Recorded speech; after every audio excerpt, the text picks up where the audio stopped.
찬미 예수님, 어제 교구 사제 서품식에서 두 분의 새 신부님이 탄생했습니다. 저녁이 되고 해가 지자 인사 발령이 났는데 우리 본당 보좌 신부님은 브라질 교포 사목을 위한 언어 연수를 떠나게 되셨고, 어제 서품 받으신 한상록 마테오 신부님이 새 보좌 신부님으로 부임하시게 되었습니다. 두 분 신부님 위해 기도해 주시기를 부탁드립니다. 오늘 제1독서에서 사무엘의 부르심 이야기를 들었습니다. 소년 사무엘은 사제 엘리 앞에서 주님을 섬기고 있었는데, 그때는 주님의 말씀이 드물게 내렸고 환시도 자주 있지 않았던 어두움의 시기였습니다. 하느님의 등불이 아직 꺼지기 전에 주님께서는 하느님의 궤가 있는 성전에서 자고 있던 사무엘을 부르십니다. 여기서 하느님의 등불이 꺼지기 전이라는 표현은 이중적 의미를 갖는데요. 하나는 동이 트기 전이라는 시간적 배경을 의미합니다. 다른 하나는 영적으로 무지하고 어두웠던 이스라엘의 상태를 상징합니다. 하느님으로부터 등을 돌리고 있던 이스라엘의 미래는 어둡지만 하느님의 궤가 있는 성소에서 자고 있던 사무엘의 존재가 희망적입니다. 주님께서는 사무엘을 3번이나 부르셨지만 사무엘은 엘리가 부르는 줄 알고 엘리에게 갑니다.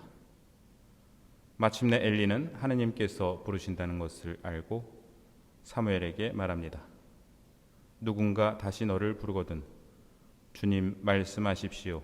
당신 종이 듣고 있습니다. 하고 대답하여라.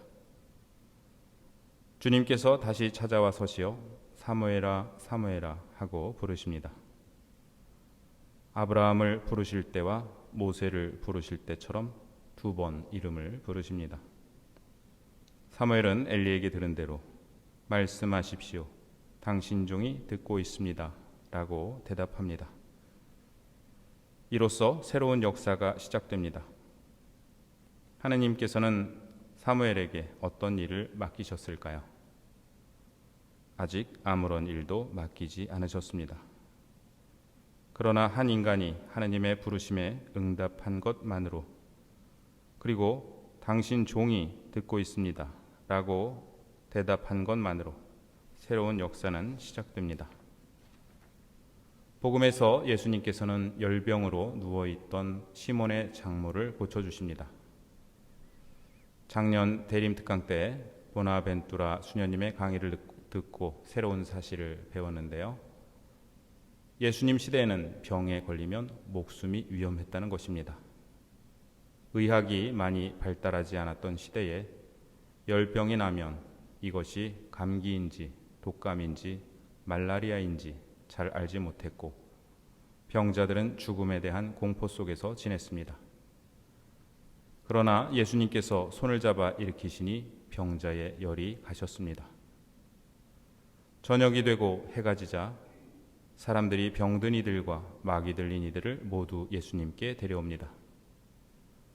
저는 이 구절이 유난히 마음에 남는데요. 왜 해가 지자 사람들을 데려왔을까요? 안식일이 끝났기 때문입니다. 유다인들에게는 해가 지면 새로운 날이 시작되었습니다.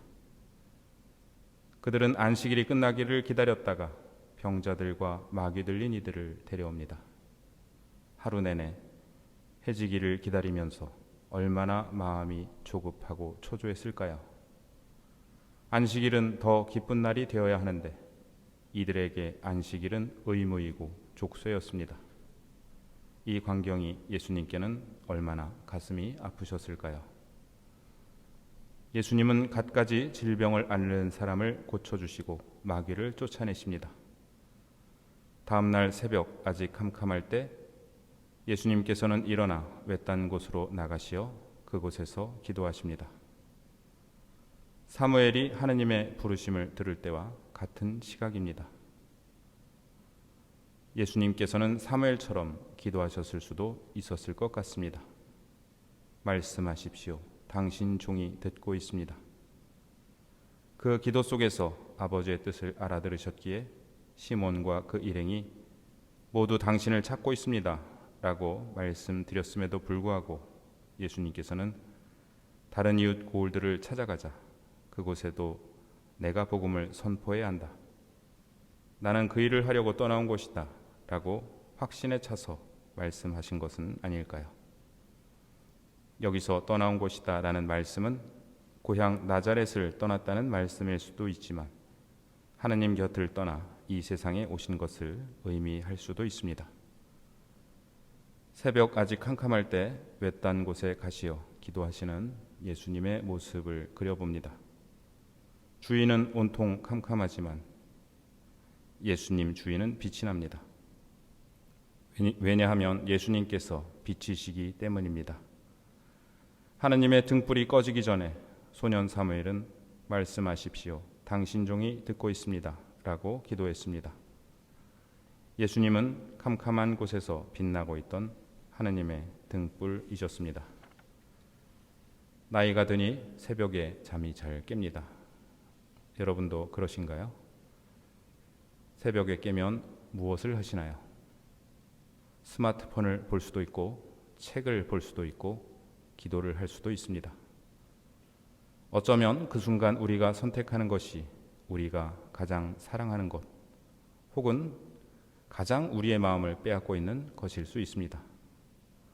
모든 사람과 단절되어 있는 혼자만의 시간, 무엇을 하든 방해받지 않을 수 있는 시간, 그때 우리는 낮에도 늘 붙들고 다녔던 스마트폰에 또다시 매여 있을 수도 있고 낮에도 우리를 괴롭혔던 걱정거리를 또다시 붙들고 있을 수도 있고 하느님과 둘만의 시간을 보낼 수도 있습니다. 내일 새벽에 깨시면 다른 것을 하기보다 마음으로 말씀하십시오. 당신 종이 듣고 있습니다. 라고 되뇌시거나 묵주를 들고 기도를 드려보시면 어떨까요?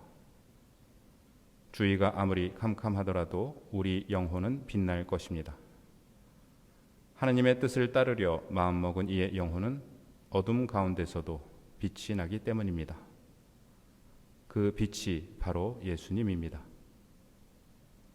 그 빛이 어둠 속에서 비치고 있지만 어둠은 그를 깨닫지 못하였다.